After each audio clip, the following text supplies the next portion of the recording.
Hey, what's up, everybody? Thanks for tuning in to another episode of Let There Be Talk. Monday, May 7th. Just blew into the hut here from SF. Great week in San Francisco. Thanks for everybody that came out to the shows. Incredible turnouts. Very happy. Always checking, always want to know my progress. Checked in, looked like I did about 100 more people than last year. So I'm chipping away. Chip away at the stone. Chipping away at it.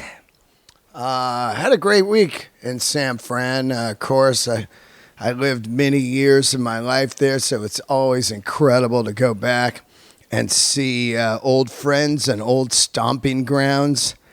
I ate at my favorite burrito place, El Farolito. I went to both of them this time. There's a few of them, but I went to two just to try I've never been to the one in the Excelsior, way out in 48th out there, 48th and Mission. But, of course, the one on 24th and Mission I've ate at my whole fucking life, just pounding away super quesadillas. I don't even get the burrito there at all. It's straight up the super quesadilla, which is about the size of a burrito, and they cut it in half, and it's just pure fucking glory. It's just insanity. It's avocado, sour cream, steak, and cheese, and flour tortilla. First time I've had a flour tortilla since I got diabetes a couple years ago, but I was like, hey, man, I've been fucking pretty damn good. I haven't had a quesadilla in 2 years. I'm doing this. Powered it down. Powered two down. One each day. One on a Friday. One on Cinco de Mayo. Cinco de Mayo. Cinco de Mayo. It's always a anniversary of my second DUI. Whenever that rolls around. That's how fucking insane I was back in the day. Dos DUIs. Hey, ¿qué pasó? Dos DUIs. Cinco de Mayo. Oh, my God, man. I did not miss those days. Just fucking wow. Anyway, you can turn it around. You can turn it around, man. You can hit rock bottom and turn it around. Great time at San Fran. I can't even tell you all the great things I did. Hung out with all kinds of old school friends. Shout out Steve McDonald, Joey DeBono Fletch, Billy Rowe, all kinds of nice, mate. Nice. All kinds of old school friends. Josh Z, who's the Angus in the AC/DC Power Age tribute a few months ago, my man Josh Z, and I sat down with a podcast with him, so that's pretty fucking cool. JD was in the house, all the crew. It was great. I do want to issue a little heads up because I think once in a while I have to issue this heads up just to give you guys a little lesson. A little lesson. I know I've got a lot of listeners out there that aren't necessarily comedy fans, and they're strictly music fans. So when you come to see me, I get it. It's probably your first time coming to a comedy show and you don't know the dynamics. But let off on the throttle a little bit. You know, I mean, I'm there to do comedy, and there's guys there just drunk yelling, Del Razors, candles lit. It's like, I love you guys, but man, you know, I can't even explain how much that ruins it for me. It just makes it awful. And especially when other fans who are super fans of comedy come to see me, it fucks up the dynamics. If you want to do that, man, stay home. I'm okay with not having a few more ticket sales because it's just it's a bummer. I'm there to do comedy. I love music. I'm 52. I'm not out there an animal all drunk like, let's do it, like it's wrestling or some kind of fucking Hulkamania or whatever. It's definitely an art for me. And when that happens, oh man, I'm a pretty easygoing guy, but it pisses me off. That just, I'm just throwing that out there. I'm an easygoing guy, but don't be fucking doing that.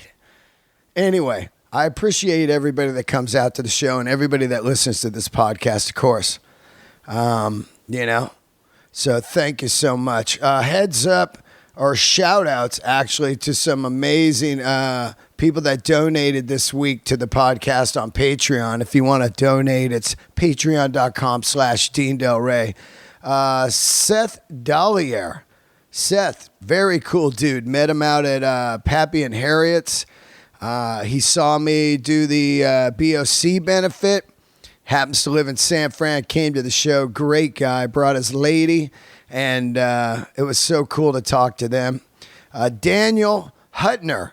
Amazing man. Great donation. Thank you to the two of you. I mean it. It is. It helps out this whole machine, man. It's a 7-day-a-week job, and thank you.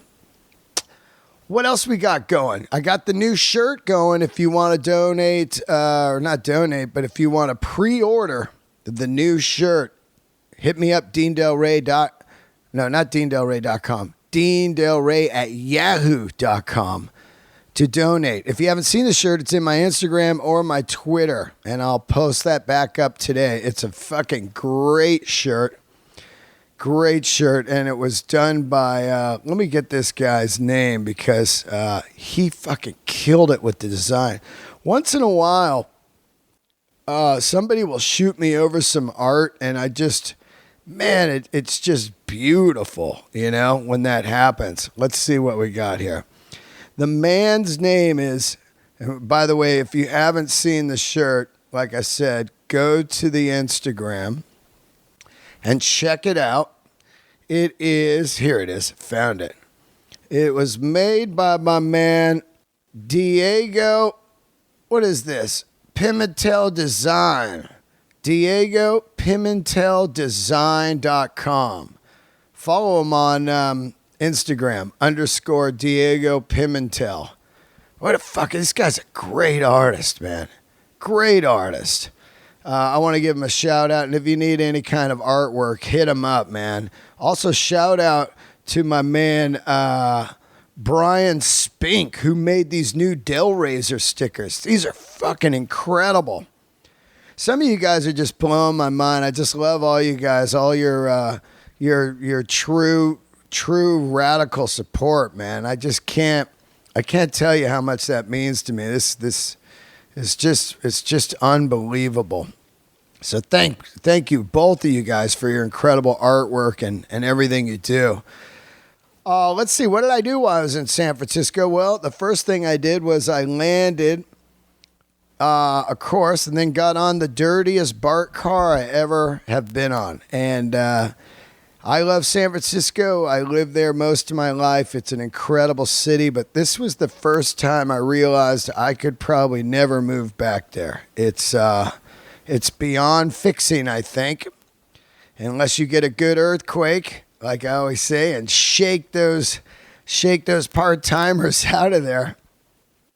It's a different city, man. It's and I don't ever really talk politics, but I don't know who the fuck's running that city, but they need to figure out what the fuck they're doing. They need to clean that city up, man. I go to New York nonstop. New York is, like, it seems, compared to San Francisco, it's spotless. I got on that BART car, and it was the dirtiest thing I've ever rode on. And I'm not a germaphobe or anything, but I was like, man, there's kids and families on this thing. Clean this thing up, man. The BART car was nasty, and then I got off in the city, and as sad as it is, it's just sad, man. The homeless there is out of control. I've never seen anything like this ever in my life in America, where it's just thousands and thousands of homeless people all over, and no one seems to be doing anything. There's no one trying to fix anything, and we're talking about a city that has billions of dollars, billionaires, nonstop billionaires, probably some of the most billionaires in America, in the techie world. Apple being one of the biggest. Apple just taking $1,000 a phone. I mean, let's figure it out. You know, I mean, I just don't really get a city that lost its soul. And it's sad because I absolutely love that city and the memories and everything about it. And it's pretty wild to see.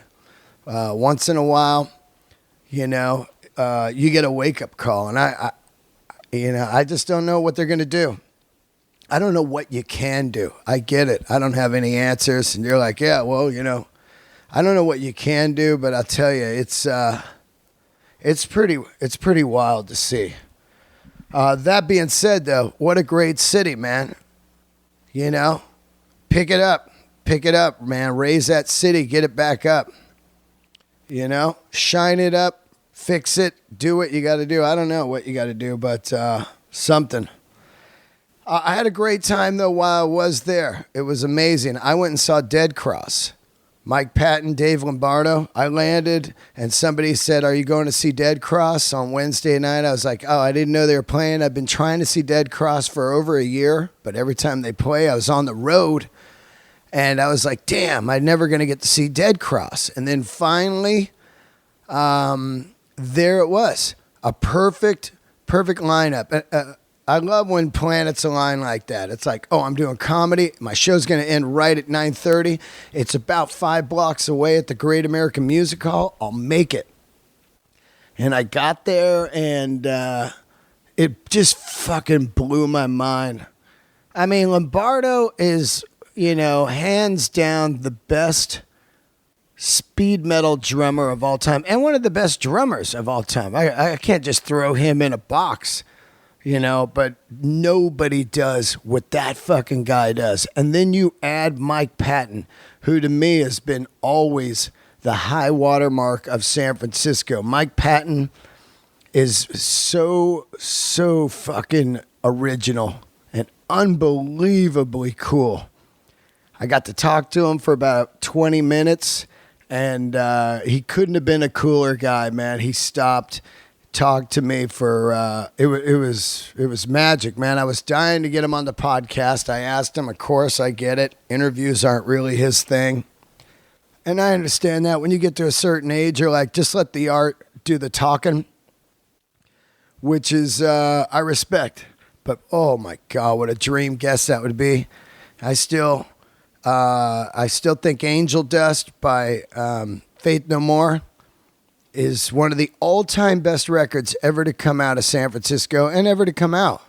But to come out of the Bay Area, Angel Dust, and, you know, it's just a masterpiece. And, of course, Mr. Bungle and all his other projects he's done. I saw the other one, Tomahawk or Phantom. One of them I saw at Coachella years ago with Dave Lombardo, and that was fucking insane. Anyway, Dead Cross. That's how I started my week. An incredible packed show at the Punchline on a Wednesday, which I thought would be a ghost town. It was great. And then I ran across town and saw Dead Cross. Get their brand new EP. It just came out. These guys are unbelievable. What else is happening here? I posted up a clip of Saturday Night Fever on my Instagram. And it's so funny how much I love this movie. I just happened to be cruising through the channels, saw it, and boom, it grabs me in. Every time it's like Godfather or Apocalypse Now, you know, or Jaws. As soon as I see a second of that, I'm like, oh, I'm fucked. I guess I'm not going to go do what I was going to go do today. And I just sit down. And I can't even tell you, I'm getting ready to go to New York City, and that fucking movie, Saturday Night Fever, is just the definition of cool New York, the old school days, man. It made me, at 11 years old, want to move to New York. It made me want to dance disco, be out on that fucking colored checkerboard floor. This film is a goddamn masterpiece, and I just wanted to give it a little shout out. Maybe one day talk about it more. It's just crazy. It kicked off an entire music scene. I can't really think of a film that changed the whole musical landscape. You know, it came out and all of a sudden disco was everywhere. And people knock disco. You're wrong, man. Disco, there is some incredible songs, incredible musicians. There's great disco music. I think the word disco kind of sucks. I don't know. It's kind of funky, you know, because it ruined it with that song, Disco Duck. Disco Duck. That shit. Whenever you have fucking a song about a genre, it's over, you know? Anyway, God, what a great one. Let's see. Before I bring up my guest is Wheeler Walker Jr. today. Incredible conversation with him today. We sat down and talked music, and it was amazing to talk to this man. He's out in Nashville, just tearing it up with a couple of amazing country records, and just a fucking fantastic human. I loved him. And he's just rifling the Yodel kid right now. He's just tearing him up. And I'm like, that guy's gangster. Just out there shouting out what he believes. You know? Unbelievable. It's great interview today. Thank you, Wheeler Walker Jr., for doing the podcast, coming over to the hut, chilling around the pool. Okay, he's coming up. I'm going to bring him on right now, but here's the dates coming up, my comedy dates. Arizona, I'm coming to the House of Comedy next week, May 17th through the 20th. Then New York City. You know where you are? New York City, May 23rd through the 31st. I'll be at the Stand. Boston, one night only. Get your tickets right away. I'm headlining Nick's Comedy Stop. All the links are in my website, deandelray.com. Also, Las Vegas, doing the Cellar, the Comedy Cellar at the Rio Hotel, June 28th through the 30th. Some great dates coming up. Please get your tickets in advance because I want you guys to make it. I want you guys to be there. It's all about you and I. You and I! I don't know. I'm out of my mind today. I'm always out of my mind on these intros because I'm just like overworked and crazy. Let's get into it right now. Wheeler Walker Jr.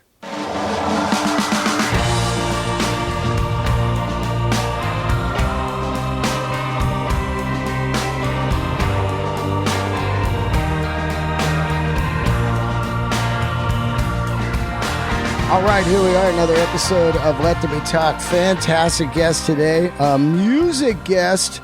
I know how you love the music guest, people. Wheeler Walker Jr. How are you, buddy? I'm good, man. Thanks again for having me over. We were talking before about how I've been in LA a lot, working on trying to get this Wheeler fucking movie done.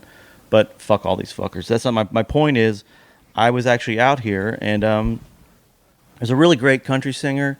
She just came out, great singer-songwriter, Ashley McBride, and she was playing at the Roxy. And my buddy Steve Gorman texted me. He knew I was out here. He's like, "Come on down to this show." And I was like, I'm kind of a homebody. I don't like going out, but I was out here. I was like, I'll go. He loved this kind of AC/DC tribute, and I go to the show, and I'm like, in the back of your mind, as anyone would think, AC/DC tribute, like to Bon Scott, it's like, all right, who thinks he could fucking sing Bon Scott? Yeah. I mean, part of me was just like, fuck, I got to sit through this guy. And I walked in. I missed the comedian. The meetings were on first, right? Yeah, it was Marin Burr, and Joey Diaz. Oh, I love Joey, and Bill's been so nice to me. My first LA show was a Troubadour, and Bill came to the show. Oh, really? Yeah, it was awesome. But I show up, and I was like, wait a second, that fucking dude, because people were coming off this. Obviously, everyone listening to your podcast knows about the show, but guitarists were walking off and on, bassists walking off and on. Even Bill played drums. Who's a better fucking drummer than Steve Gorman? No, that guy's the best. I've been shouting this shit out. Underrated, and the thing is, this guy it should be, you know, like in all the bands right now. Oh you yeah, know? I mean, but he's you know, I go do his show sometimes in Nashville. Yeah. But for people who don't know, he's a Black Crowes drummer, and you listen to those records, especially those first couple, they're fucking killer, and the guitars are so loud and the singing's so in your face, but the drums are keeping it all together. Oh, that's how we kept that AC/DC thing together. You know what I mean? but my bigger point was, I got there and I go, I saw someone I recognized. I go, who the fuck is this singing? He sounds fucking awesome. And I go, please tell me like someone's not going to come and take the mic from him, because I don't want this guy to leave. I want this guy to stay on. But man, I don't know. I'm always in awe of people who can, you know, like Bon Scott, or who's the new guy? Brian Johnson. Brian Johnson, whose voice now blew out. Yeah. That's your next gig, by the way. They got Axl Rose now. I was gonna say, but Axl too. Like, how do you scream like that? And I lose my voice just singing. Yeah. I don't know how you do it. You did that show, but did you practice for a while in that voice? Well, I sang for about 25 years playing I music. So you know. But you didn't sing in that, like. No, I didn't sing like that because you heard my records. But I think it's something you either have or you don't. I always say that like Ozzy and Bon are kind of in the same register. You know, it's like, you know, I'm looking through a hole in the sky, you know, and it's like in the beginning. It's kind of a similar. And if you have that, you can just do it. Yeah, I don't have it. And the good thing is, for the kind of music I play, I don't need it. But if I do need to scream it, I'll tell the producer, like, can we do it on the last day? Because I don't want to, you know. Yeah. But I mean, country voices are incredible too, and could be hard to do. You know, there's like, you know, like Willie's voice is so amazing. It's like, Mama, don't let your young boys grow I up. love getting like Willie's old vinyl and just cranking it up and listening to all the intonations, because he goes so low sometimes you can't really hear it right It's on crazy, CDs, right? Or MP3s or streaming or whatever. So yeah, it's Some of those country voices blow my mind, dude. I mean, I love country music so much. I just heard this guy. I was let me fire him up. He's new. What is his name? I just grabbed his record. Here it is. Joshua Headley. You heard that? Oh yeah, I've heard about that. It's a good. It's like kind of classic country. Yeah, he's classic, you know. But Yeah. man, what a voice, you know. And then like Nikki Lane, you know, her. I did the duet with Nikki on this record. Yeah, her country voice is just. I mean, we did the duet with her, and I was just like, fucking, that's Loretta Lynn, you know. It's crazy, It right? just sounds so fucking good. And that's the thing with country you get with the country singers that I love, is you just get kind of who they are. You get their like a unique voice, you know. Like Nikki Lane ain't doing a Loretta impression. That's just what she sounds like. Yeah, you know? exactly. And she just sings naturally, and that's how. Because I've been there, I've seen in the studio, and when she sings, and we've written together too, and it's so natural what she does. And I think it's really easy, I find, in country to kind of see the guys who are faking it. Yeah. Most of them are faking it, but it's just like Putting on that country character. Yeah, trying to do. Look out! I've got another time. Trying to do Waylon or something. That's actually what I liked about that Josh Headley album I heard was, I don't think he's from the South, but he's not doing it in like an accent or nothing. Right. You know? It's not. He's singing himself. So I like. Yeah. It. Yeah.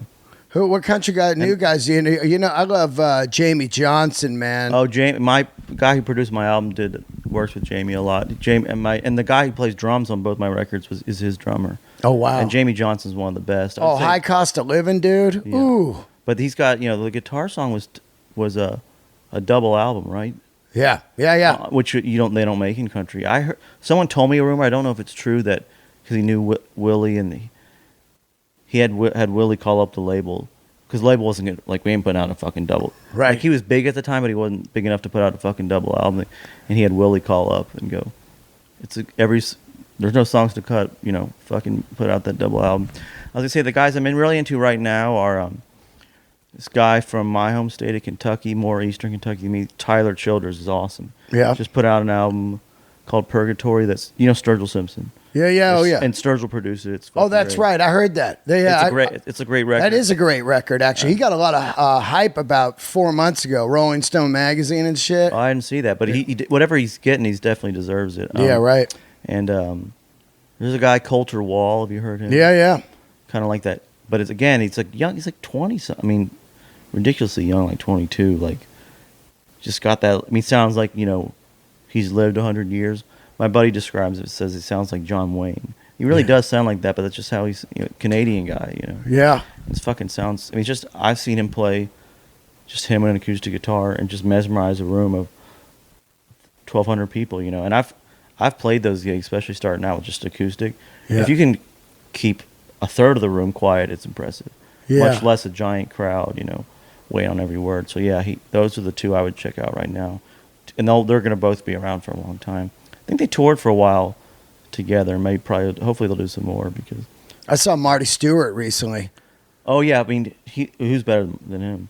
That guy's just insane good. I mean, more people. I heard he's doing Stapleton's next tour, which will be great because I feel like these kids nowadays, they need to know about this shit. I heard that, right? Yeah. This guy's a goddamn legend. Marty Stewart's the fucking best. I mean, it's you and I, as we're getting older, it's like, everything freaks you out when, like, now Marty Stewart's classic country almost, but he's still putting out great records. Oh, his new record's fantastic. Yeah, and it's amazing, and there's no one who can play guitar like that. Nope. And then Kenny Vaughn's in the band, so you got these two insane guitar players. Well, but yeah, Marty used to play with Johnny Cash. I know. So the guys playing with Johnny Cash, those guys there's not many of those guys left, Nope. I always tell I should go back and forth because I always tell my friends, when these legends come around, you got to go see them. But then I also saw a Bo Diddley show near the end of his life. Right. I was like, well, I got to see, he's a hero of mine, Bo Diddley. And he was really sick, and it was kind of sad to watch. I almost wish I hadn't seen it. Well, you know what I always tell people, and I just saw Judas Priest a couple nights ago. I tell people, go see him if you've never seen him. You got to see these guys before they're gone. But if you've seen them a bunch, don't go. Yeah, that's the rule, I think. That is the rule because people are like, hey, how fucking great is that? Hey, man, it was good. For you, it's incredible because you haven't seen it. But I saw him on the Point of Entry tour, Screaming for Vengeance, Defenders of Fate, of the Faith. It's like, so to me, it's a lot like drugs. The first couple times you're high as fuck, and then after a while you're like, oh yeah, I get it. You know what I mean? Yeah, there's not too many artists that I just see over and over again, especially nowadays. Yeah. There's no great artists who just every show's different. Like, I don't know. Well, I like the going to see the Dead or even the Black Crowes. Then anybody that switches their set list, I'm in. But when it's the same set list across the country, was it on? I think was it when you were on Marin talking about how you grew up just hating the Dead. Yeah. And now you're into them, and I'm kind of the same way. I never liked them, and then exactly hated the Dead. My girlfriend was really into it, and we watched that documentary on them, and the documentary got me into it. And I started. I'm not gonna say I'm like buying the bootlegs and shit, but there's a few albums I've been listening to a lot. And it's real kind of he had a bluegrass background, right? Big time. Yes, there's a lot of bluegrass kind of country stuff in there that I didn't know about. But just, I grew up actually honestly in Kentucky listening to more kind of punk rock and shit where the Dead were the enemy, or, right? Or like Skinner was the enemy, right? Which is in Kentucky where I grew up, it wasn't cool to there were different levels of rednecks. It's like we were like listening to punk rock, we were listening to fucking REM, all that kind of stuff. And like the real rednecks were listening to Skinner, which we thought was so lame because we were listening to fucking Soundgarden and shit, whatever it was at that time. And then you get out of high school and you listen to Skinner and you put on your headphones, you're like, what the fuck? Yeah. I go, I gotta stop being closed-minded. I go, this would have been my fucking favorite band in high school. Yeah. I needed this shit in high school. Yep. And it's like it, I mean... Well, high school is the cancer of creativity and finding this stuff because you're so blocked into these goddamn fucking clicks. I couldn't, because there were dudes in their trucks with the fucking Confederate flag and the Skinner stickers. Like, I don't want to be that dude. Yeah. So then it kept me away from, one of the greatest bands of all time. Oh, my God. At the end of the day, it's my fault, but, yeah, I think it's a good rule to just listen to what you like, I think so. I think it's a good rule to listen to all kinds of shit. You know what I mean? Like, you don't just eat cheeseburgers every day, do you? You know what I mean? It's just like... Yeah, well, I mean, that's what kind of my thing has always been. I mean, I'm not going to lie. I've had my tough times trying to sit through jazz or whatever, because I need lyrics, really. But, growing up, there was country everywhere, so you rebel by listening to the the punk or the rock or the That was me growing up. Yeah. It was the Dead was all over San Francisco, so I was like, Oh, yeah, God, you're it's from San fucking Francisco, right, Deadheads and these Trustafarians. Fuck all this. So it was more. It's a lot like, I didn't like the people. And it was the curse, the band's curse of like, even they say in the, in that 80s when they're playing those stadiums and these frat kids are tearing down the fucking fences to get into the shows. And they're like, this ain't for you. You know what I mean? Yeah, well, that's the thing. That's why I always try to do it, which is, if I see a fight or anything, I'll stop the song immediately. Yeah. And I'll get them thrown out because I don't want people. First of all, you don't come to my show to fucking fight. Yeah. You got to fight, stay at home, fucking fight your buddies. Yeah. So I'll stop the show and I'll have them get kicked out and then we'll start again because I don't want people having a bad time because they're going to talk about the bad time they had or stay away from that show because there's fights. Yeah. I want people to know that this That is bad for business. Yeah, but I don't want people. I want a diverse audience. Yeah. Like Snoop was singing along to my song on on Instagram recently. It's like now I'm seeing a lot more black guys into the music and like I want everyone to be at the shows. I just don't anything that gets people worried or like fights break out or any of that kind of shit. Yeah. Rowdy's one thing, but just like I don't want people getting hurt at my shows. Yeah, that's just jive. You know what I mean? What's crazy is we were playing. We did with the show with Joey. We played Orange County. Yeah. It was probably 1,500 people sold out, and I was playing, and I see in the front row, I just see this girl being held by the back of her head, and someone smashing her head into the gate right in front of the stage. And I fucking stopped, and I was about to yell. I was like, "Here, listen, here, you dumb motherfucker!" And I saw it was a woman who was doing it. Whoa! It was a chick fight. Yeah, she just walked up to the front of the stage, and she's like, "I want to be in the front row, Yeah. but there's someone here, so I'm gonna fucking bash her head in." Wow! And the cops came up. I mean, it was serious. The cops grabbed her by both arms, and she was still fighting. Yeah. I saw her throw a beer in one of the security guards' faces. What a garbage can! Yeah, I mean, it's like you got to watch your because I didn't want to start talking shit. Like. Because I got a song called "Fuck You, Bitch." I didn't want to like say this is for you, fuck you. I was just like, it goes beyond that. It's just like fucking piece of shit. Yeah, don't fucking do that. You know what I mean? People blow my mind at concerts, like how they think that the whole arena is theirs. There's people that do all kinds of crazy shit, throwing fireworks. That's the fucking uncoolest. Somebody loses an eye or something, or they're maybe they're like, just drunk, spilling all over you, behind you. I mean, I was a kid. My first concert, my parents took me and my brothers to go see Genesis. Genesis? Yeah, the rich, the not the Peter Gabriel, but the right around Invisible Touch time. I think they played Rupp Arena in my the home. puppet era. Yeah, all that shit. But I didn't make it that long because, 3 young kids, pot smoke everywhere, beer. Like I got it when I got older. I understood like that part, but like they just had to take us out. It's like, and I still remember my mom like, can you believe we spent 20, whatever it was, $15 a ticket, for this shit. Yeah, it's like, and we had to. We can't even breathe in here. Yeah, exactly. And it's like, nowadays, what would that cost? $250 probably. Yeah, easily, right? Genesis. Yeah, a reunion tour would be like $750. I wonder if it does. I heard Phil Collins doesn't want to play anymore. Yeah, I think his ears or no, is it his hands or his ear? I think it's his hands. He has arthritis, big time, so he can't play drums anymore. Yeah, but he didn't.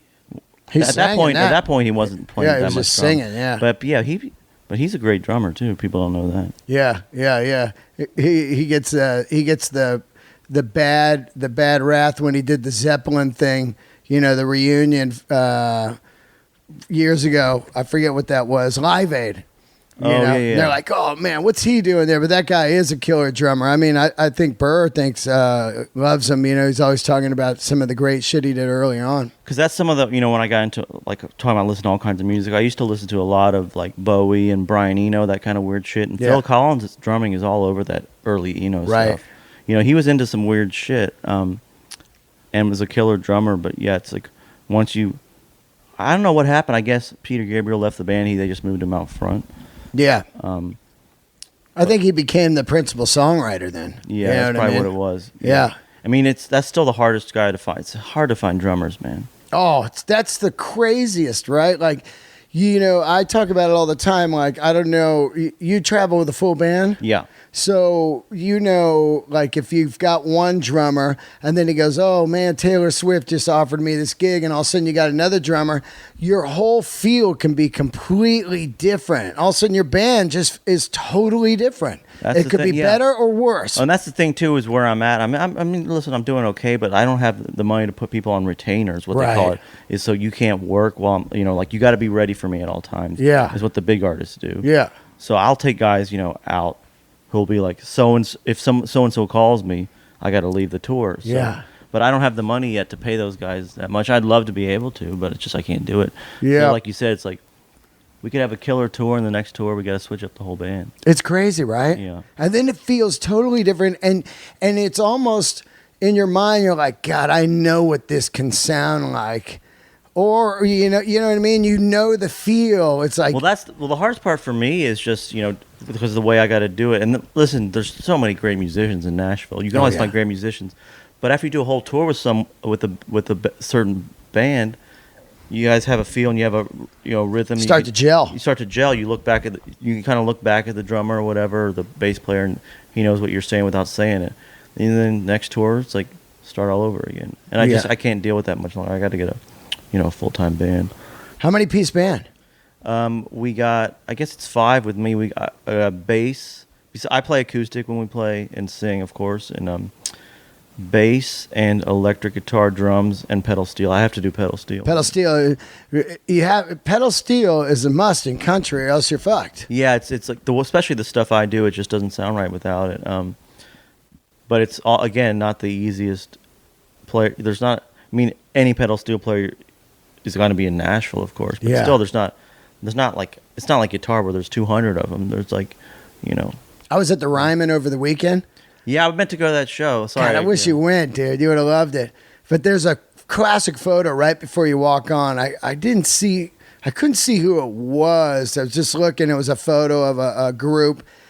3 pedal steel players on stage. I wonder who that was. It was an old photo, but 3 pedal steel players. I wouldn't even know how to tell them apart. It's weird. How do you even do that? Maybe some play the high part, some play low. Yeah, some solo. And then some solo, yeah. I don't know, but yeah, I'd be interested to listen to 3 pedal steel players, see what they can do. You live in Nashville now, right? Yeah. And because I'm from Kentucky, but my mom's from Nashville, so I grew up. I don't want to say I'm from, but kind of was. We went there pretty much every weekend to visit, because all my family lives there, so we would be there every weekend. So I've watched the city go from when I was there. I would go from Lexington, Kentucky, which is a small town, to Nashville, and it felt no different to me. Yeah. And nowadays it's fucking Vegas. Oh, it's weird because I was there just back in '06 playing Exit In. And now here I am in 2018. I was like, "Whoa, this!" Oh yeah, no, it's way different. It happened real fucking fast, and it's like where I'm from in Kentucky. It was like, I remember when I got out of high school. Everyone Atlanta was a place. Yeah, everyone moved because there's always the place in the South to go, and now all those people they're all moving to Nashville. That's what Steve was telling me. Steve was like, Atlanta lost its kind of southern flavor, and then we moved to Nashville. He's like, oh wow, it's still here though. But it's still cool for me, just because it feels, like I said, like it feels like home. But it's also, like I try to explain to people who shit on Nashville, and listen, I'm one of them. Yeah. But all the news people coming, but the old people haven't left. Yeah. It's like, listen, Jack White moved here, but Hank Jr. didn't move out when he like. I mean, I like Jack White, but I'm just saying, when he moves there, he doesn't take somebody's place. Someone else doesn't have to go. Right. So all the old guys, I was in my buddy Dave, who produces my albums, who does, since we did the first record, he's probably won, got to be like 4 Grammys or something, done some, so much huge shit. And I'll stop by his studio, and Waylon's old pedal steel player will be there, just messing around, doing shit like those guys. Just legends. Yeah, those guys are just around, and I'll be.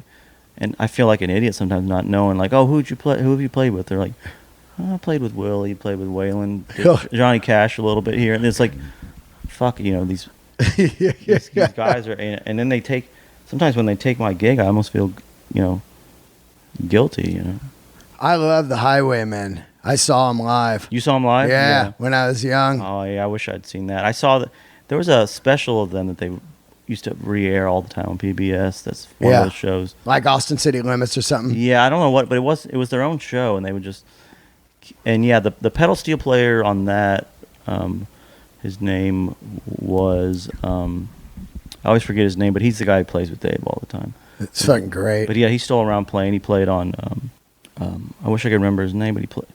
We didn't get him for mine because the guitar player on my records plays pedal steel too, and I love the way he plays. Yeah, he's got kind of he's got a real distinct pedal steel way he plays that I just love. And once you get kind of used to his sound, there's no going. When the second album came, I had a little bit more money to make a record, so I was like, now time to get the big time pedal steel guy. Yeah, they're like, no, but I want Leroy to do it. Yeah. You got to keep your crew. Yeah. So how many records you got? Two. The first one came out a couple. I mean, I had a bunch of bullshit before that, but the first official ones was Redneck Shit and the new one, Old Wheeler.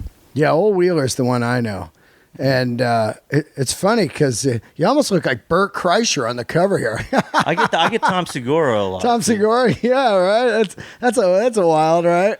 Yeah, I just did Tom's. It's podcast week now that I'm in town. I did Tom's yesterday. Yeah. And that's that. What's really cool now? We talked about it a little bit before. Was like, so I do all my shit independently. Like I put it out myself, and I own everything. Like if I wanted to call today, take my albums off the shelves, take them off Spotify, whatever. It's mine. I do whatever the fuck I want, or put the price to fucking $2.99 or whatever it is. Yep, it's mine. I can do it. What I want to do, and I own. No one can say you can't say that. But the cool thing about doing it in this day and age is, in the old days, that because the corporations, they fucking own everything, you can't get on the Tonight Show or do that shit without them. But nowadays, you don't fucking need that, Yeah. Stop by Dean's house, go over to Tom's, go to Bert's, Yep. Come out here, do a few podcasts, and that shit's bigger than the fucking TV show by far. It really is, man. It really is, because when you think about back in the day when Johnny Carson, I think it was something like 70 million watched his sign off, I've been on Maron's podcast many times, and he's got millions of listeners, and they're all geared around comedy.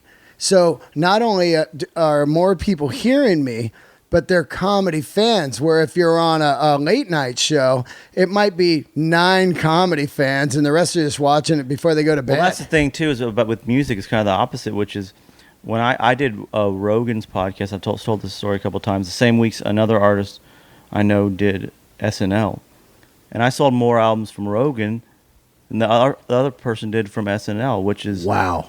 Which people don't believe, but you as a podcaster, that. Yeah, well, he's got 7 million listeners. 7 million people, but they're listening to just me for an hour, and if he's digging it, that means he's telling his fans they dig it. SNL is people tuning in to watch a Trump sketch or something, Yeah. By the time the music comes on, they're sleeping. They're gone, or they change the channel. Absolutely. So they're not tuning in for the artist. With these podcasts, you sit down with someone. It's focused. Yeah. And it's the right crowd, because they're like, exactly. oh, well, like I don't have anybody on here. This isn't a promotion train. You know what I mean? Like labels call me up. Hey, we put such and such on. I'm like, no, I don't know who that is. No, So if I have you on, then people want to know why and dig into it, and that's what's great about it. Yeah, and I like the people, because I'm now because I've really enjoyed I'm not going to do a podcast at the same network you're doing your thing on. Yeah, all things comedy. Yeah, people don't know what podcast networks are, but Bill, I knew Bill because he was an early fan and just been the nicest guy. So it's like, I was going to do a podcast. Why not just do it through them? Because I don't know what the fuck I'm doing. Right. Yeah, people just call in, fans call in with voicemails. I just answer the voicemails. Oh, that's rad. So it's like half, and you do like a season or something? Yeah, we did one before I met them, and then I call them seasons just because I get burnt out on it. Yeah. I need some time off. It's like, let's do it again. We'll just call it season 2. So yeah, I'll start that back up again soon.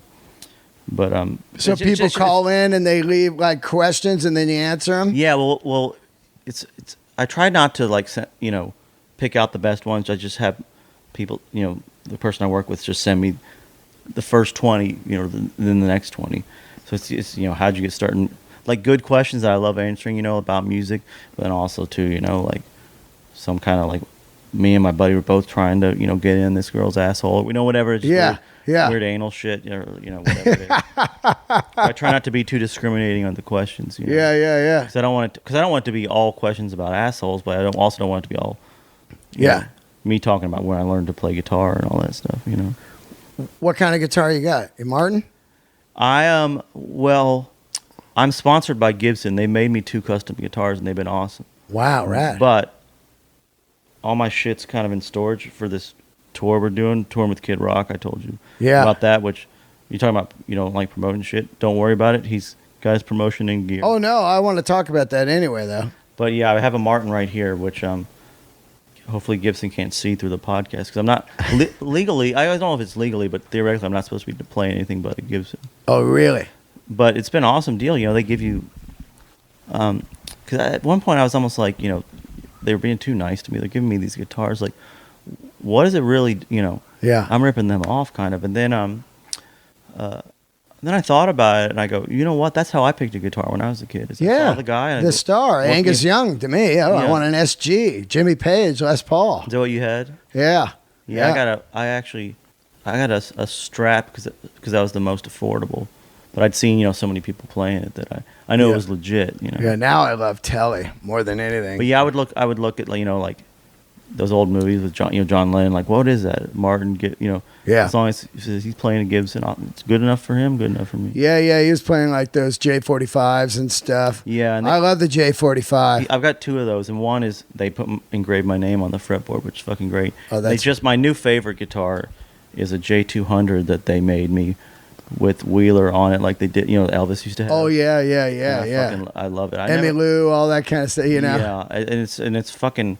I never had really considered a J200. It's like, people don't know, it's what Dylan's holding up on Nashville Skyline. It's they're maple. They're a bigger bodied guitar. And I never thought I'd like that, but God, it plays so fucking great. Now, it's almost one of those ones where you play it, you can't go back to anything else. Yeah, once you find one great acoustic, that should be the only one you play. Yeah. Because then it'll become your trigger. Willie Nelson. Just play that thing to the grave. You got a good point, which is, since I started playing that J200, when I grab my J45, it doesn't feel right. Right. And because when I got the J45, I remember playing it like, this is the best guitar I've ever touched. Yeah. But once you get, then there's always something better. But once, like you said, it's the chase. That's why all these guys have got 100 guitars, because they're like, fuck, this one's better. And then, oh no, this one's better. And now there's all these these companies are coming out of the woodwork, fucking with, Oh, I love Collins.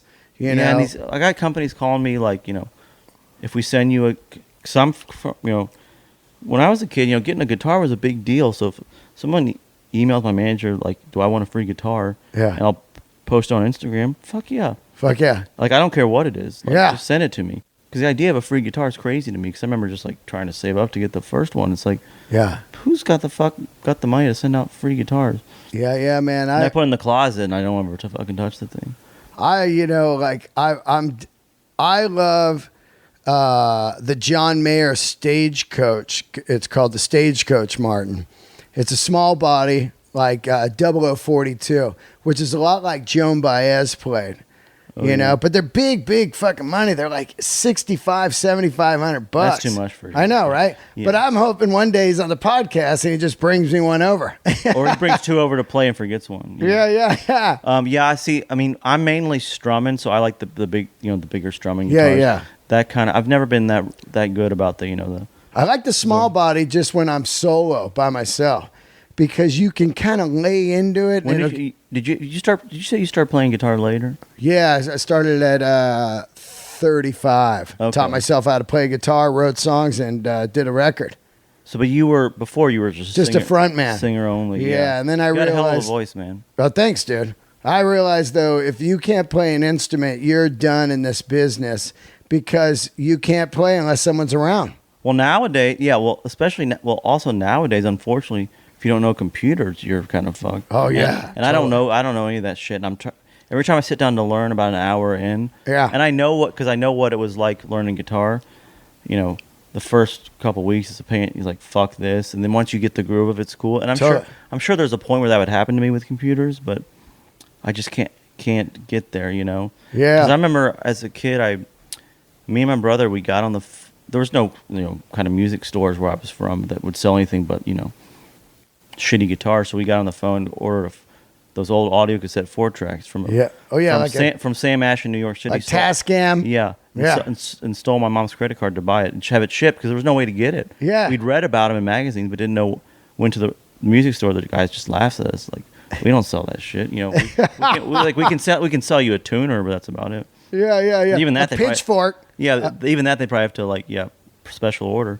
So just the first time I ever heard myself harmonizing with myself, heard myself with two guitars, it was just so cool.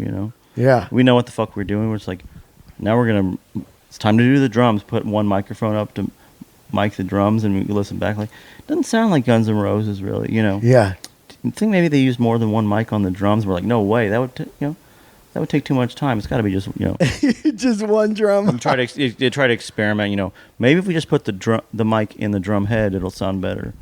Just boo, boo. That's the thing too. Is why I'm trying to push through the computer shit is because I know the people who do this shit for me, and I know they're not smart. Right. And like I'm smarter than them, I can do it. And then the less people I have around, the better. It's just the more you do yourself, the more control you have over yourself. It's like Well, what I found was you get these people that are working for you, and then they don't have the drive that you have. So you're like, hey, did you edit that and put it up? Oh man, my girlfriend came by, so I'll do it this week. And I'm like, well, it's got to be out on Thursdays. Yeah, I know, man. And then after a while, you're like, oh, I'm just fucked here. I'm a slave. It's just like why I learned to play guitar, because I wanted to jam every day. And other people are like, well, I want to watch Friends on NBC. And I was like, I was the same way as you. I mean, that's when I first started, with that 4-track. Yeah. And I did figure, I got enough to know how to do 3 tracks on a computer, and just, I don't need a band. Just do the demos myself, go into the studio, play the demos, and then do them from there. But I would put the harmonies on the demos, so that way we didn't have to spend hours. Yeah, I know what my harmonies. I know what I want them to sound like. Right. So that way we don't have to. They're tested. Everything's tested, and that's my version of testing out material. Is just I record it myself, and then listen to it 6 months. What rises to the top and what doesn't. You using Pro Tools now, or you don't know how to use it yet? No, I'm using one that it's called Logic. It's I know Logic. It's an Apple one. Yep. It seemed easier to me at the time. Right. Looking back, I probably should have learned Pro Tools. Well, whatever works. I mean, Logic's pretty fucking. A lot of people use Logic for voiceover and stuff like that. It's big in that industry. But it's crazy is what you can. I mean, comparing that to me. I mean, technology's come so far now, and we were talking about guitars. I've heard that, a lot of these guitar companies are really, the big ones are hurting. Gibson's hurting. Yeah, Gibson's. I mean, they're about to, they got to pay up on this loan, and it's probably going to go bankrupt. Yeah, I was going to keep this off the record, but I'll tell you, my last Gibson was the first one they made me pay for. Wow. I mean, they gave me a sweet deal, an artist price, but still. Yep. I mean, I was getting free guitars for years, and I still wanted to. I wanted that J200 so bad. Yeah. I'm like, yeah, I'll fucking pay you for it. I did a commercial for them. And they said, yeah, pick out a guitar. So I picked out a J45, and they said, not that one.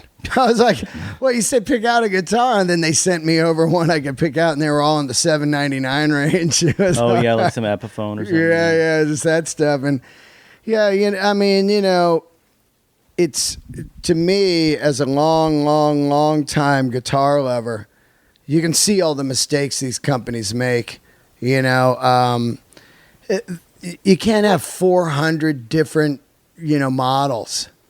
Just have the classics and make them fucking great. Yeah, I agree. I mean, I go into, on the rare occasion, I mean, I really only go to, like, used guitar stores, which Nashville's one of the best places for them.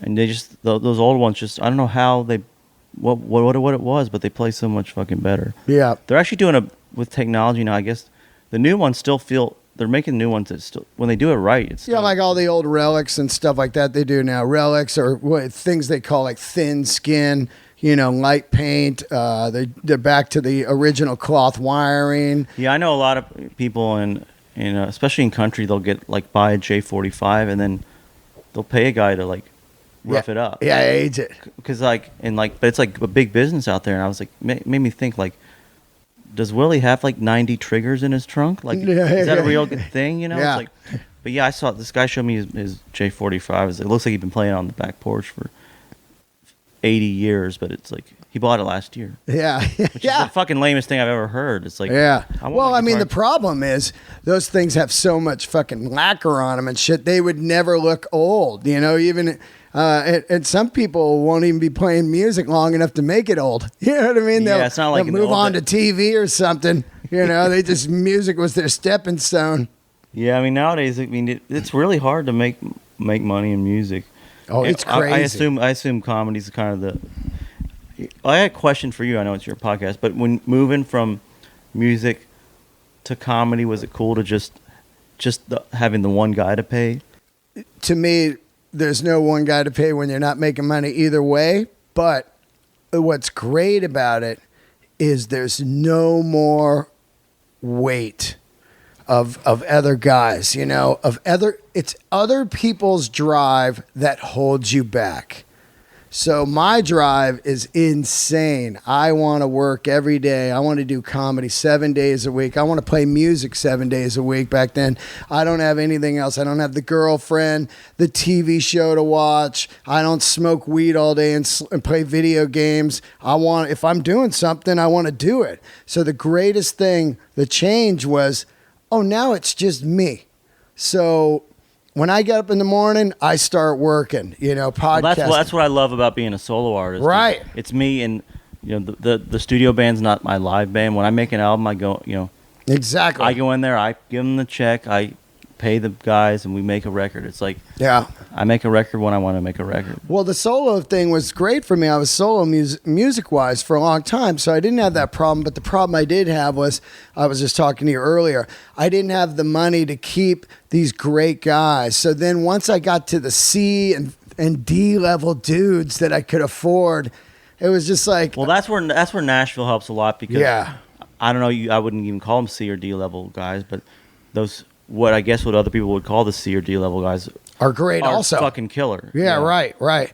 I was talking to a guy who's a hired gun, and he was telling me the most amazing thing. He goes, you know, in 1988, I was playing guitar in people's bands what was that movie on... Hired Gun? Is that what it's called on Netflix? Yeah. It was cool. And one of the guys played on your show. Yeah, exactly. But there's... This guy was telling me, I'm talking about lower level dudes. He goes, in 88, I was making $100 a night playing, you know, in people's bands. In 2017, 18, I'm making 100 a night. It never went up. Well, what's crazy too is, you know, like, because it's such a weird time to be in the music industry, because it's like for example, like, even I'll just use him as an example. Like, the guy who produced my records, like, he's blowing up. Did Stapleton's records, Sturgill's records, you know, all that. Who's shit. that? What's his name? His name Dave Cobb. Oh, Dave Cobb. Yeah, he's doing Rival Sons right now. Oh yeah. Yeah. Dave Cobb was going to... Do you know the Rival Sons? Big time. Good friends of mine. I know Jay. Yeah, Jay came to the shows this weekend. He's one of my oldest friends. He's living outside Nashville now. Right? Yeah, he came to the Ryman shows, and we went and ate at some crazy diner, that old diner there, right there. In, oh, right. Yeah, I know that place. Hemley's or I forgot what it was called. But yeah, Rival Sons, man, that's a fucking killer band. That's a killer band. And Dave fucking kicks ass, because I think his roots are...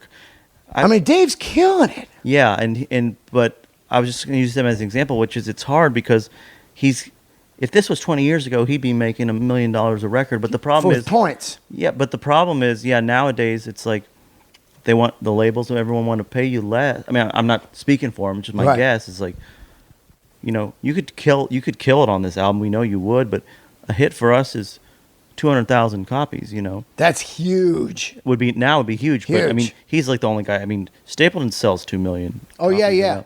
But even that, I mean, that's lightning striking. You know, it's like. Like, listen, we both love the next Rival Sons record to sell 1 million copies, but it's likelihood of that happening. Just they could grow and be humongous and still not sell anything close to that. Yeah, it's crazy that you're out there. You know, we were talking about it off mic, but like you're going out on tour with Kid Rock, and people are gonna think like, oh, well, you've made it, you're rich and stuff, but you know. I've done some of the big tours. You know, I've opened for big bands, and it's a set fee, $500, $750 a night. Well, that's the thing too, which is why it was cool of him to ask me. Like, he's exposing me to his like. Yeah. I mean, maybe I'm helping sell a couple tickets, probably not. But you know, it's like, what is my like. I know bands who They pay to get on the tours. I know bands who've done that, or bands who've played, Bridgestone Arena in Nashville for $100. Yep. Because the show's going to sell out no matter what. Yeah, you're getting exposure. Yeah, it's like you should pay us, and it's happened before. But he actually paid me, enough to get by.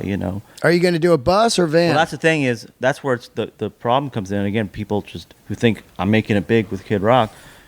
To stay up, to tour with him, I'm gonna have to get a bus. Yeah, you got to drive all night. You can't do that in a van. Yep. Because people don't know about tour routing. I don't want to really get into it, but if he plays in Missoula, Montana, and then the next gig's in Portland. Yeah, I'm used to like Portland, and Seattle, right? In Seattle, but he's doing it the way he does it. So I have to get the bus to keep up. Yeah. So I'll probably. I mean. We're now talking about maybe, doing a gig here or there in between. To kind of keep the money up. But there's those rules you can't play within a certain area of where you play, where he's playing. Even though you're the opener. There's still, he's not doing it to be. No. It's not him. It's just, they just set these rules. That's the touring industry rule. Because if you're on the marquee with Kid Rock, now if you're not on the ticket or anything, you can play anywhere. I'm right, exactly. So you're part of the marquee on the poster and everything. So then you can't play the night before in the theater there because they're like, hey, exactly. Because if I could sell 1,200 tickets in that town, then you start picking up money. Then those 1,200 people are gonna come to my show and not go right. So but if you could do it. It would be great because then it pays for the bus and the hotels for the band. Yeah, but I think we'll find a way to do it closer on our way back to Nashville. Right. You just have to get out of that zone. When's that tour start? That tour starts in the fall. I think the first dates are. I don't think it's till August, but that was the first. Because the cool thing again about it is, when I made these songs, obviously I don't watch my language. It's to me it's really classic sounding country but talking like a normal person talks is all I was trying to do. Right. But, I always had dreams of playing these big places. To me, this music sounded like it should be played in big places. But then, especially in country, like these big artists, there's little kids at the shows, so no one would ask me to. I've never opened for anybody. No one would let me open. It's because they got families there and stuff. But Kid Rock was the first guy just fucking bring him out. He didn't give a shit. He just come do the tour. So I was like, I can't turn that down. It doesn't, it ain't a money gig. It's about, going out there and playing big places and having. Yeah. And I opened for him. He has a cruise. No, I didn't do the cruise. He has a local festival like the Kid Rock Fish Fry he does in Nashville, and I played that. I think what I dug about that was just first of all it's kind of his own thing, but also I love any show, especially in country where you get off the stage and while you're getting off, they're walking on stage with fucking dynamite and explosives and shit. Yeah, I've missed this in they don't have this in country. Yeah. He's not kind of now in that country world, so I like that audience seeing fucking shit explode. Yeah, putting on a show. Some pyro. Yeah. Some fucking. I saw Kid Rock at Stagecoach. He played Stagecoach? Yeah, about 5 years ago. And that guy fucking crushed it, man. Really? I saw him. When we opened for him, I was around for a little bit, but it's quite a production. Yeah. It's like a full blown, almost like a Kiss concert from the old. You got bombs and crazy, people flying around and. Yeah, I think he's kind of from Detroit in the '80s. Yeah. It's kind of what it was, which was those big giant. Yeah. She's like back then it was like $15 for a ticket. I got to get my money's worth. Shit better explode. They better see someone hanging from the fucking ceiling. All that crazy shit. Isn't it crazy that guy reinvented himself a few different times? I mean, it's so... Yeah, you got to get... it's funny, too, and I don't want to get off topic, but the internet, just in some ways, I get it. It's cool. You can reach a lot of people, but it's like... Some of it just drives me fucking crazy. It's like, when we announce the tour, you could split down the middle. Half the people best show ever, and then the other half just man, I liked you, but now I'm done with you. It's just Yeah. people just so Yeah. fucking. Oh, you sold out. Yeah, All that, yeah, that exactly. whole They shit. sold. I wish they could see what I was getting. Yeah. Like I said, no offense to anybody who they're paying me, enough to do it, which is fine by me. But yeah, people think I'm this fucking sellout. It's just like there's It's there's ridiculous. no nuance anymore. It's Yeah. just like fucking you're the best or you fucking blow. Well, the internet's given everybody a fucking voice, and it never seems to be for the good. Well, that's what I was gonna say. They always say it's like internet gives everybody when the first Twitter first came out, there's like everyone's gonna have a voice. Then you realize like a couple years later, like everyone shouldn't have a voice. No. A lot of people, were quiet for a reason. Yeah. If you work at Walmart and you've never done any art in your life, and you just go on and trash someone, like, yeah, man, fuck that, you fucking blah, blah, blah, blah. And it's like, hey, man, why are you even wasting your time? Try to get a better job or better yourself. Or even, but if you're in your mom's basement and and you don't have the balls to even literally get out and go tell a buddy of his fucking that he sucks. Yeah. But now you can do it from the comfort of your own fucking home with a fake name. It's just like, and I'm pretty good at ignoring all that shit, but Yeah. I mean, it's just everyone's got so many fucking opinions. Hold on, I interrupted. You were talking about something else.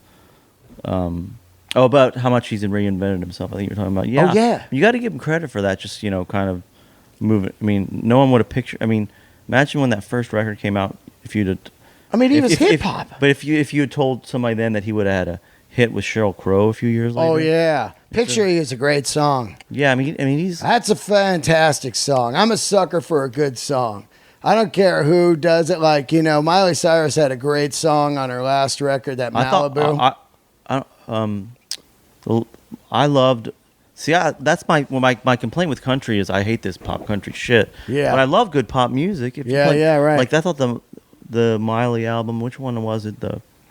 Not the new one, but there was the one before that with the Flaming Lips guys. No, it was a big album that had song called Wrecking Ball. Oh yeah, right. Wrecking Ball. That was a good tune. Like I thought that album was really good, but it's like I actually respect Taylor Swift for putting out a pop album and telling the country stations, it ain't for you. Play it on. Oh, that was a great move. That was a great move. That's what I get pissed about is this fucking pop dog shit I'm hearing on country radio. Yeah. Which is really the reason I curse in my songs, which is because the reason I cursed is because you don't want to be you walked into that game. No, it's not even that. It's because I was in the studio and I was every first draft is got almost your real true feelings and you clean it up and I'm like. And I'd been told by many people, and they were right, that the kind of country I play, which is real country, you ain't going to get played on the radio anyway. Well, I go, well, if I'm not going to play on the radio, especially because I'm an independent artist, why the fuck am I changing fuck to darn or shit to whatever? It's like, say what I want. I'm paying for the record. Just say what I fuck I want to say. You get any pushback? Like, do you get people that come down and actually, out in front, like, protest and stuff? No, I mean no protesting because they don't want to buy the ticket. But I've gotten I get pushback from the industry all the time. I'll have labels call up. I had one label call my drummer at the time, who I think is still my drummer. Who knows? He may be playing with Garth Brooks right now. But a label called my drum player and told him to tell me to lay off one of their artists because I just don't give a shit. It's like if you make some shitty country pop fucking dog shit, and it's on the radio, it's just all over the place, I'll fucking open fire. That's the point of being an independent artist. I can talk. I mean, it's weird. I know what people are thinking right now, which is he just got pissed at the dude in the basement, But when you're an artist and you're out there, it's hard work making good music, and I don't like the radio waves being taken up by this fucking horrible shit. Yeah, that was made by fucking computers. Like I like computers for what they do. If being able to overdub and do a lot of that shit, like the old beat, a lot of what like a great producer like Cobb, when he record. Although we did the last one analog, but when he does tape, wow, did it to tape, which was fucking great. But when he does it, digitally, all he's doing is doing the Beatles shit, but he's just doing it faster. They had to splice. Yeah, instead of cutting tape and doing all that, I mean, he's using it to make the sound he wants and to do it for less than $1 billion. Yeah, but I don't like the guys who are just Just sounds like the fucking garage band demo, you know. Well, there's been bad music all our lives, and it's unfortunately that's just part of the game. You know, I don't know why, and I don't know. I think people gravitate towards some garbage for a little while, may takes them somewhere, and they're cool, and then other people like us, absolutely music. You become obsessed. Yeah, and I mean love it. It's a good point, because that's the way I look at it. Like, you know, not everyone cares about basketball as much as Michael Jordan. You know, Right. There's some people who just they're driving their kids' carpool and just want something pleasant on the radio.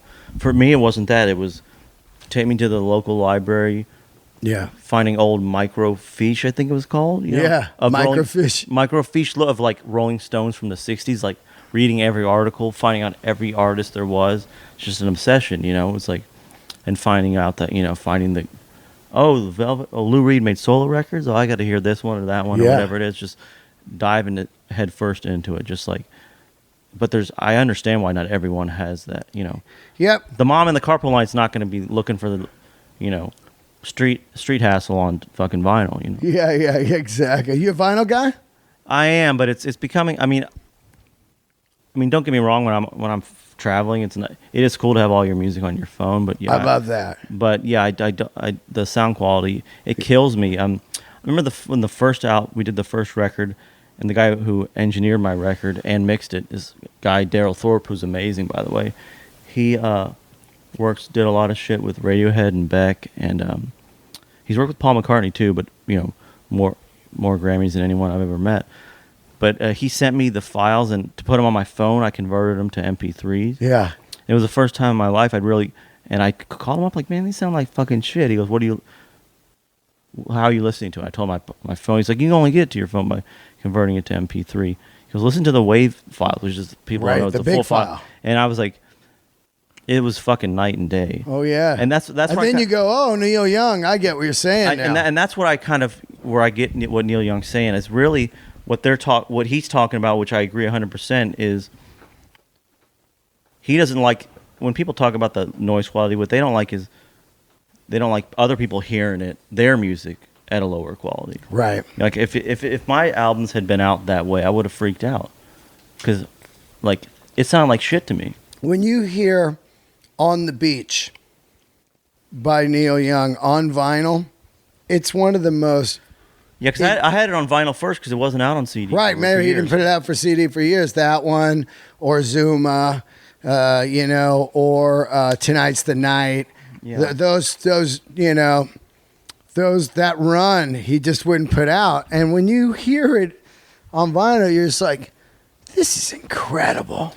Yeah, you know, it really is. Like just even hearing like Keltner on the drums, it almost sounds like the drum kit's like just dead and falling apart. Like you hear it, and then the pedal steel, everything in there. You're like, whoa. Yeah, in some ways, I feel like country was really made for vinyl. You know, I really believe that. like man. the way that, you know, you can hear the pedal steel in different, like your speakers. Like you get good enough speakers, you can really hear everything. In some ways, you know, I worry about this next generation. Like we used to listen to vinyls, and that's how we learned how to play guitar. And these new recordings, I can't even hear the guitar. You know? No. It's just one giant mess. It's just all a vocal and then a loop. Some kind of loop going on, a hooky loop, which would be like dang dang, dang dang, and then the vocal, you know, here I am, dang dang, you know, which is why it's two hooks. Yeah, it's why it's cool to see a band like Rival Sons out there doing it, but they're getting. I mean,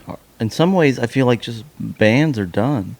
Yeah, you know, it's a tough fucking business. I don't know what it is. I don't know if it's because with sales down, it's hard to split everything, or if it's just because egos now, people want to be solo artists. I don't know what it is. But when I was a kid, you only cared about bands.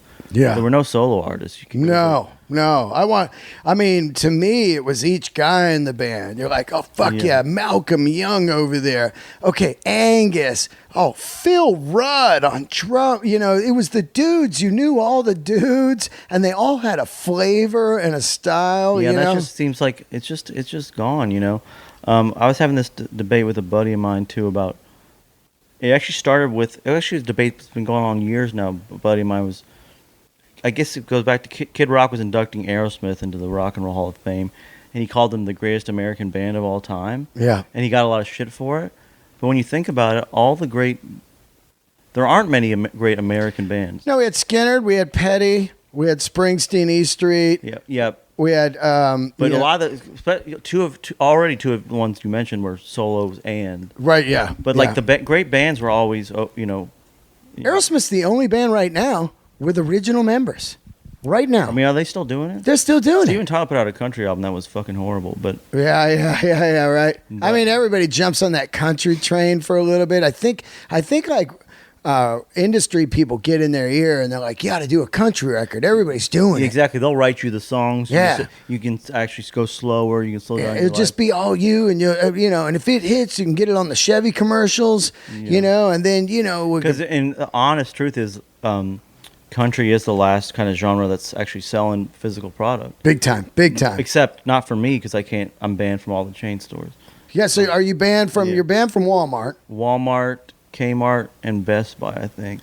Someone So said, all of them. Yeah, I think someone said Best Buy, you could buy my album online from them, but don't do it. Because I don't fuck any place that won't sell my physical CD in the stores. It's like, I don't know, it just bugs me. It's Well, like, that's weird because they'll show like they'll sell some DVDs of like Scarface or Murder. yeah, or you can show people's heads fucking blown off. Yeah, people getting blown up and killed is fine, but any kind of sexual activity or sexual material is completely out. Yeah, they just look at the song titles and they say, I doubt they honestly really even Yeah. heard it. And I also think there's probably some of the bigger country, because both my albums have gone, debuted in the Billboard Country Top 10. Yeah. And that fucking pisses off the industry, Oh, wow. And I want to, I'll bet you that they're less pissed about the language and more pissed that I'm doing it independently is what pisses them off even more. They're not getting any of the money. Yeah, I mean, I'm working outside the Right. system, and they just Yeah. don't like that, Yeah. And I've had, especially since we started doing okay, I've had big labels, coming to me. I'm just like, why basically what you're asking me is give up my living, Yeah. and what do I get in return? Like Zero. I mean, like if You're gonna make less money. but also the problem is with these big labels too. It's like not absolutely 100%. I'm gonna make less money. If you want to give me $1 million up front, fuck yeah, I'll sign today. There But you go. Other than that, what are you going to give for me? Because I know how you guys sell records, and the way I sell records, you don't know how to do. And furthermore, I'd have to teach it to you. And why would I spend time teaching you how to do it? Yeah. It's like these companies, if they had, there's no one there who thinks outside the box. None. It's like None. I mean, people keep asking me when I'm going to have a special, and I go, you don't understand. There's all these rules in the business they're not written rules. They're just stubborn, dumb, old way of thinking rules. Like, well, he's old guy, like, what do we do with a 52-year-old, and all these dumb rules. And I was talking about comedy on another podcast I did recently, and I still, to me, comedy's an old man's game. I mean, all the great comedians. I mean, how old was Dangerfield when he started? Yeah, right. There you go. So Dangerfield in his late 40s, all the great ones. But like Larry David right now, how old is he? Yeah. I mean, he was behind the scenes, right? I mean, when he came out from when he was fucking 50 or 60. Well, if you think about these people, I always said all the biggest comics right now are in their 40s and 50s. If they were starting right now, the industry would be like, and let's say they're as funny as they are right now, but they just started. The industry would be like, I don't know what to do with that, man. We need a young, good-looking person, throw them on TV on a sitcom and make money. Yeah, when I want to laugh, the last thing I need is a fucking young, good-looking person. I mean, I think there's a lot of similarities between, because I've been doing so many of these podcasts. I think there's a lot of similarities between comedy and country. I think they're both kind of like, I didn't listen, industry-wise.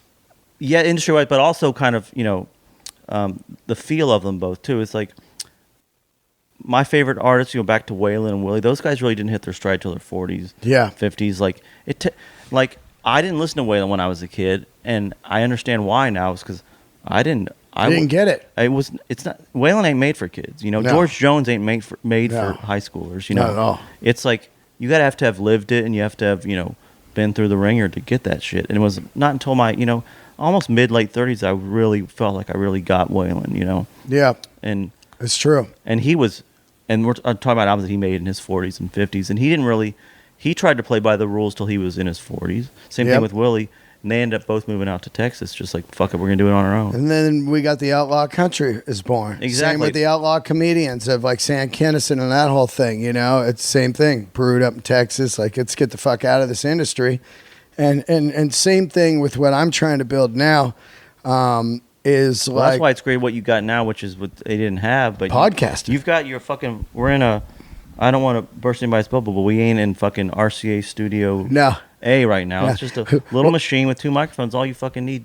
The whole world. With a bunch of cardboard boxes in front of us because I've never unpacked. Yeah, I mean it's not the greatest view, but it's nice to just sit here with. It's real. It's real. It's nice to sit here with a good dude just talking the shit and not having to do like a 3-minute radio fucking stinger where they want a bunch of fucking real quick. Oh, that's the worst. Like, and you come in, they go, "Hey man, so you got that Kid Rock tour? That sounds fun. Are you guys gonna be out there getting all crazy and everything? Hold on right now. Okay, we got Big 5 trucks gonna be having a special on it. Okay, so you're gonna be out there. All right, thanks for coming by." And you just go like, when they're the big thing. So Kid Rock, you're probably getting a lot of poontang on that tour. Yeah. Oh, that thing. I love that. Like, it's always the standard dumb questions, right? They're always asking me about like.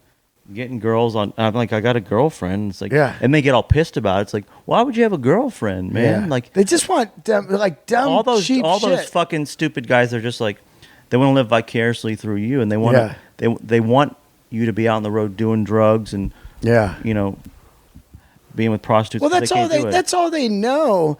As like, they think that nobody's an artist. They just think, well, if I was in a band, that's what I would be doing. And it's like, well, that's why you're not in a band. I was going to say, that's why you're not in a band. That's why you're not in a band. Nobody's made it in music. Listen, I get it. People sometimes pick up guitars thinking it's going to get them girls. But when you really get into it, to make music that moves people, you got to be into the music, 100%, because the best way to get girls is not play music. Yeah, exactly. You're having a real job. A real job with some money, man. Yeah, exactly. I mean, I did not... I mean, to women, we're unfixable. We're artists that are just, poor. 100% probably going to be poor most of our life. Or yeah, all and of also our life. too, it's like most women aren't looking for a. I mean, my girlfriend's great, so I don't want nothing to get. I don't want her to hear this and get upset. But most women aren't there looking for a guy who's on the road all the time either. Yeah, gone. Yeah, it's really hard, to find people. So, I mean. When I was playing I was a loser in high school. I couldn't get laid for shit. Yeah. And I just wanted to, I just loved music and wanted to play it. That's all I love. To me, my whole life has been music, comedy, and movies. That's all I love. And it's always that. I'd go to school on Monday and go, I saw Kiss. I go to school on Monday. I saw Fast Times at Ridgemont High. Go to school on Monday. It was like, oh man, did you see the Cheech and Chong? Up in smoke. Yeah, it sounds like we would have gotten along in high school. Yeah, right. It's like I probably cared about comedy more than I knew because I didn't really. Growing up where I grew up, I didn't know there was such thing as like a job in comedy or whatever. I didn't either. That's why I didn't start. Yeah, I'd never met a. To me, the comics seemed old. They were only like 20, but when you look at them, they had sideburns and parted on the side. But as a kid, you don't see. Like, especially if you're into rock and roll, you don't see Jerry Seinfeld and go, oh, that's what I want to be. Yeah. You're just like, this guy seems like kind of like a square, Yeah. It's like, no, I want to be fucking Slash. Yeah, I want to be Slash for sure.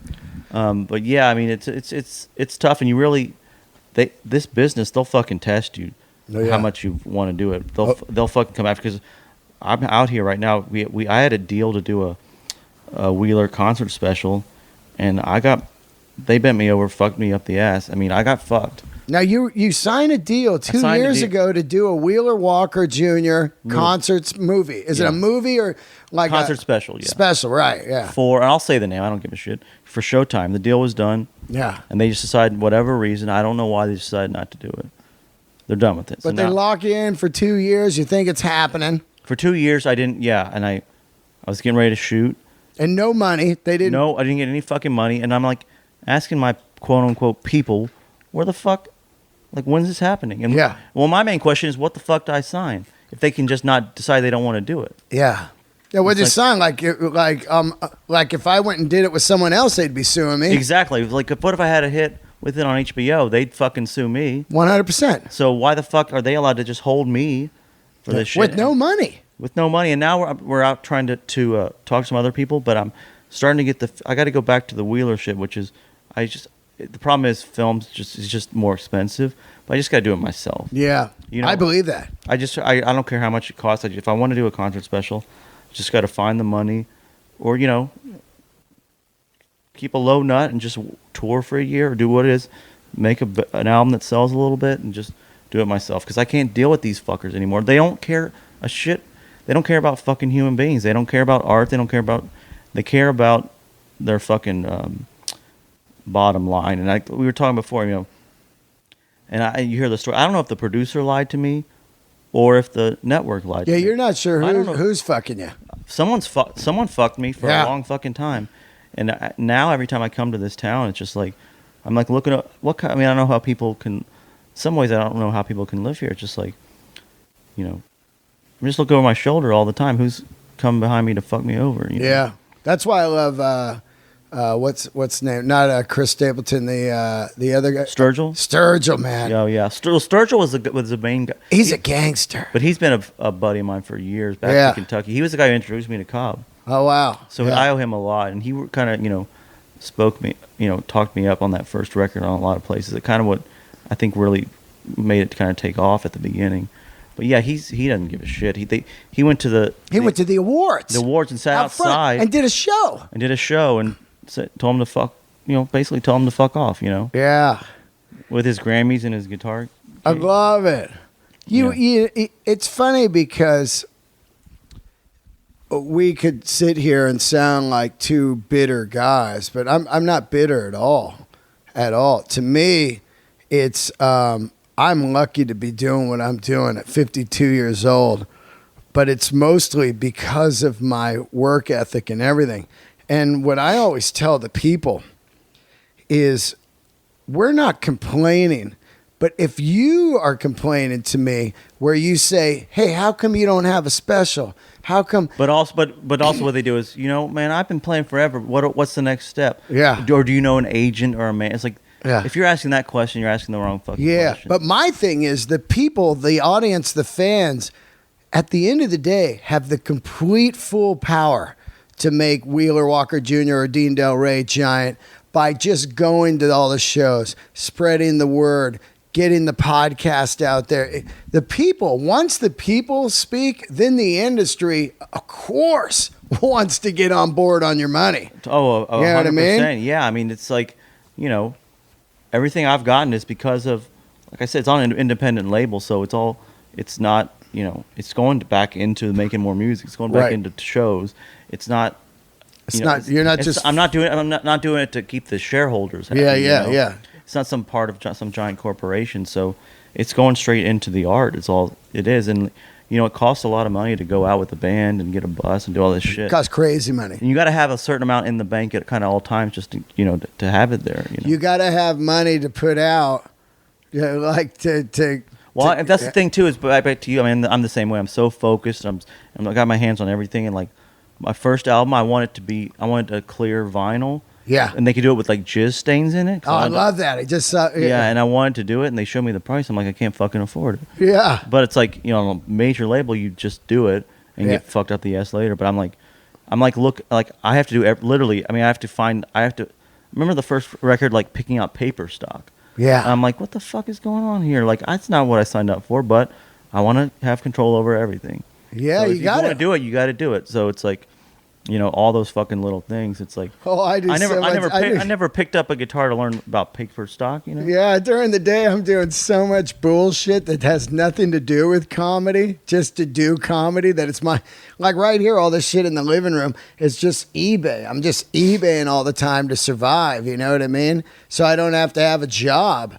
Well, but the thing is that shows. That's where you get the fans from, because it shows in your work. It's like, I don't want to hear music sung by someone who, like we were saying before, wants to get girls, or thinks thinks it might be fun to play or has a real nice job, but thought it'd be a good hobby on the weekend. Dad's in the business. Yeah, exactly. I want to hear music or comedy, whatever it is, from someone who has to do it. You know, Yeah. That's the only music I've ever connected to. I mean,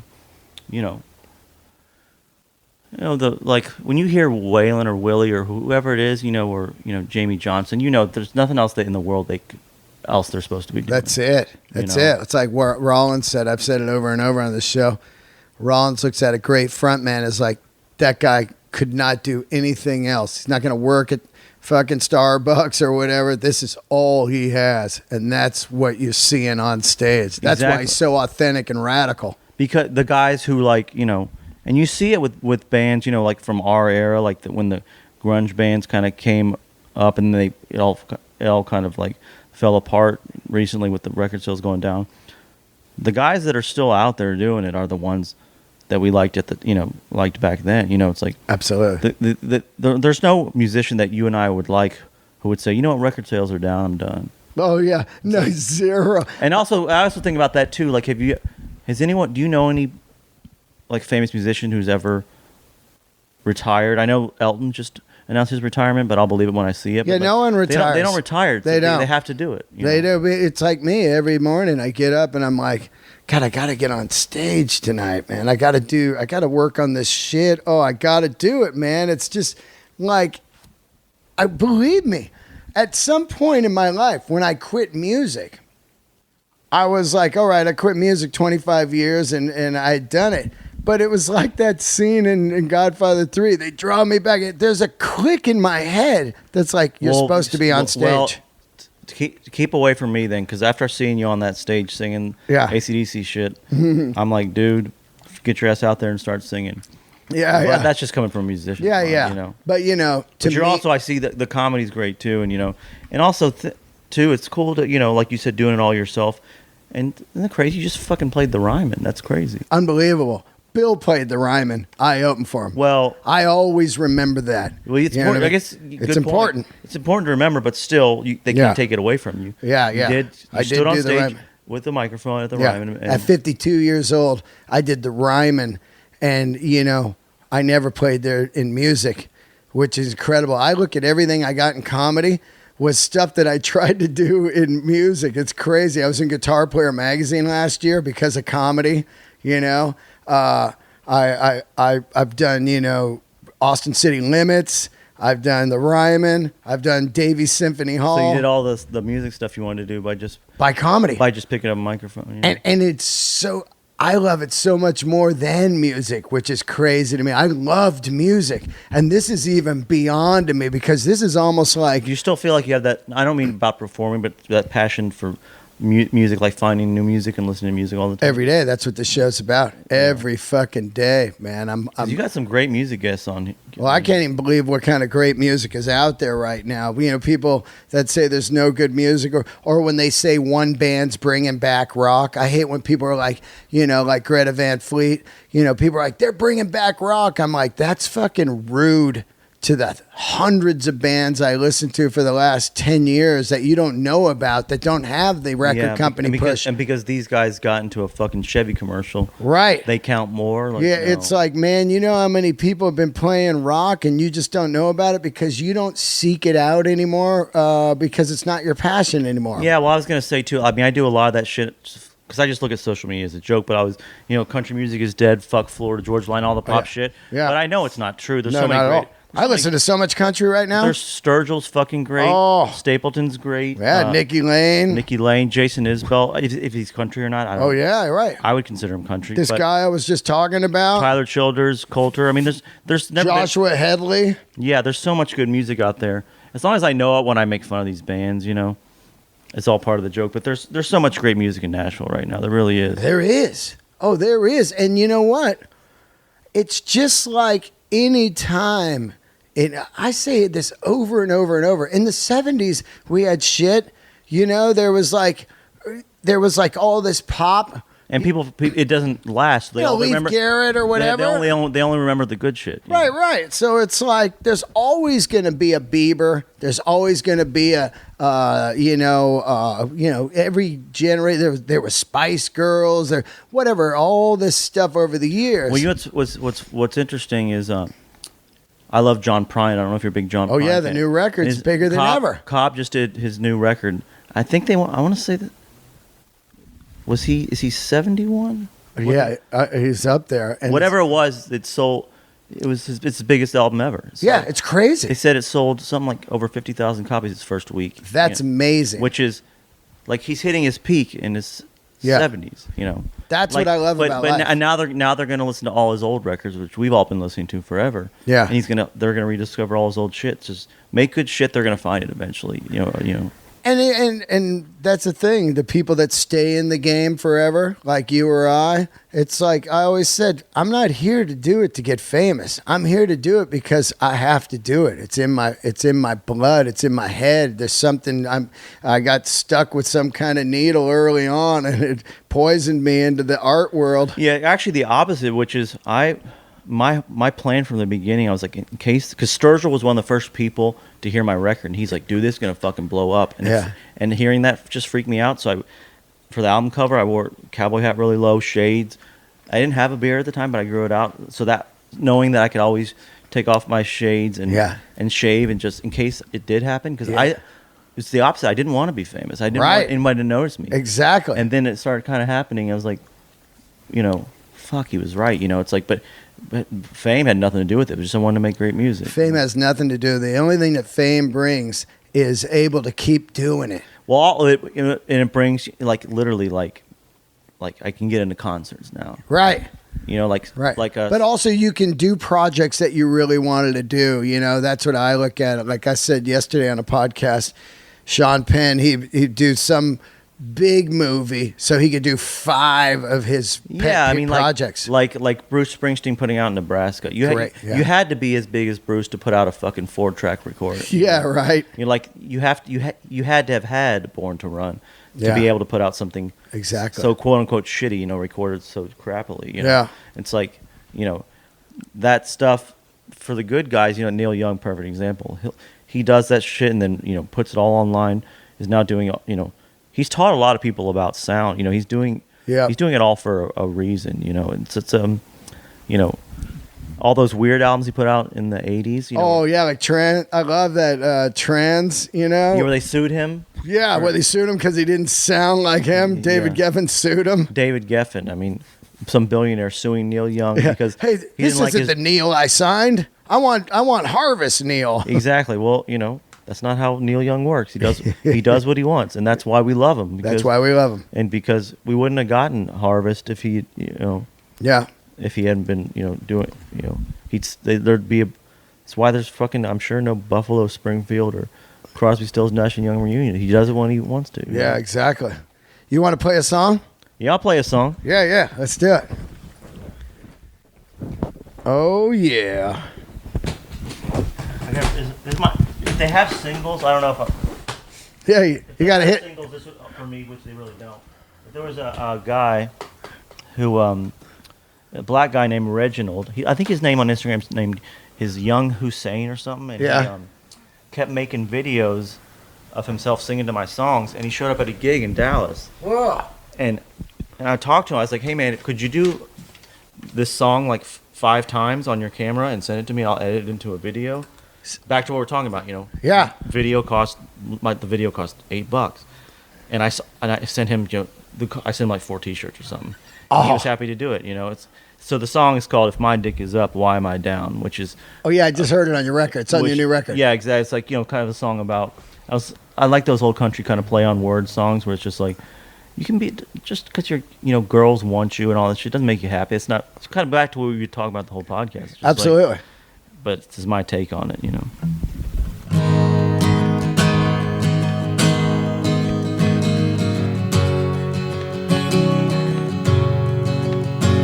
Girls I used to jack off to when I skipped class are now hitting me up for a backstage pass.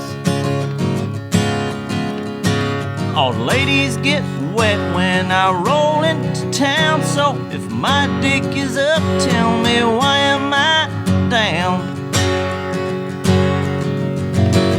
Tugging me, fucking me, sucking my dick till my balls run dry. Women I never met whipping their tits out, so why am I crying? Girls finger their pussies when they hear I'm around. Well, if my dick is up, tell me why am I down? Meet a girl at the show and I hand her a pic, and before we shake hands she starts sucking my dick. Swallows my nut while I stare at the ground. So my dick is up, tell me why am I down? Eating me, beating me, fucking me raw till my dick gets sore. One girl is leaving, there's two more outside who just walked through the door. Now I've learned to eat pussy while I'm wearing a frown. So if my dick is up, tell me why am I down? So if my dick is up, tell me why am I down? Why am I down? That's great, man. Thanks, man. Thanks for doing the show, brother. Oh man, it's my pleasure. It's a great show. Yeah. And I love what you're doing, and it's cool to. It was a cool kind of different talking about real shit, you know. Yeah. That's why I love podcasts and I don't do the radio. It's like I don't want to. We talked about it before, but talking to someone closer to my age who's like doing things because they want to do it, you just don't get to talk about that shit much, you know. Yeah, well, it's great to have somebody on that busts their ass and works hard, and we relate to each other, man. We're out there just doing it indie style, trying to get our shit going. Yeah, I mean, we were talking about that before. It's like, man, that Kid Rock tour's gonna be crazy. Fucking party. It's all I'm thinking about. It's like that's gonna be a lot of work, you know. That's all I'm looking at is it's work. And also, I'm not gonna. I didn't bust my ass this long to get a crowd that big and not put on a good show. That's all I'm thinking about is the work. Me too. When I'm out on tour with Burr, and they're like, "Oh, you're doing the rhyming," it's like now I got to work even harder. Because I'm going on before the greatest comic in the biz right now. Probably the best training, too. Yeah, and in one of the greatest venues, it's like you got to turn it up each time. You got to fucking heat it up and get better and better. It's great fucking practice. I mean, it's like, I could just be like, you know what, let's fucking do it out. Yeah, let's just drink and get crazy and fuck it. It's not why I'm doing it. It's like, I can do that at home. Yeah, exactly. It's like, I got a lot of buddies back in Kentucky get fucked up every night. Yeah. It's not that hard to get fucked up. It's easy.